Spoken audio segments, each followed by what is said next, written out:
ఇప్పుడు నేను చెప్పబోయే టాపిక్ ఏంటంటే సెకండ్ సిఈసి వాళ్ళకి థియరీ అనమాట. మారువర్తకము. మన దేశం ఒక దేశం నుండి వస్తువులను దిగుమతి చేసుకొని అవే వస్తువులను వేరొక దేశానికి ఎగుమతి చేసినట్లయితే దాన్ని మారువర్తకం అంటారు. లేదా ఒక దేశం కొన్ని వస్తువులను దిగుమతి చేసుకొని అవే వస్తువులను వేరొక దేశానికి ఎగుమతి చేసినట్లయితే దాన్ని ఏమంటారంటే మారువర్తకం అంటారు. బాండెడ్ గిడ్డంగులు ఇవి ఎక్కడుంటాయంటే బాండెడ్ గిడ్డంగులు ఓడల రేవు వద్ద ఉంటాయి. బాండెడ్ గిడ్డంగులు ఎక్కడ ఉంటాయి? ఓడల రేవు వద్ద ఉంటాయి.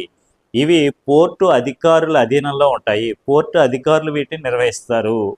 అలాగే ఇప్పుడు చెప్పుకున్నటువంటి మారువర్తకం అంటే మనం దిగుమతి చేసుకుని ఎగుమతి చేయాలంటే కొంత స్టోరేజ్ చేయాలి కదా. మారువర్తకానికి ఈ బాండెడ్ గిడ్డంగులు ఎక్కువగా ఉపయోగపడతాయి.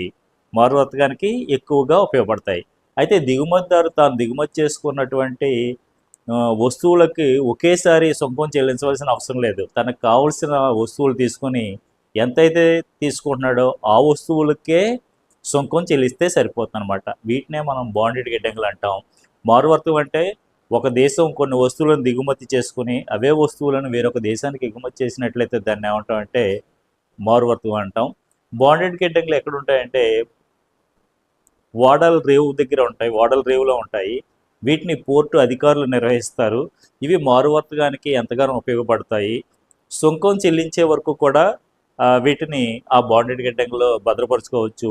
అదేవిధంగా మనం దిగుమతి చేసుకున్న వస్తువులన్నీ ఒకేసారి తీసుకురావాల్సిన అవసరం లేకుండా మనం ఎంత వస్తువులు తీసుకుంటే అంత వస్తువులకే మనం సుంకం చెల్లించేటువంటి సదుపాయం ఈ గిడ్డంగులు కల్పిస్తాయి అన్నమాట.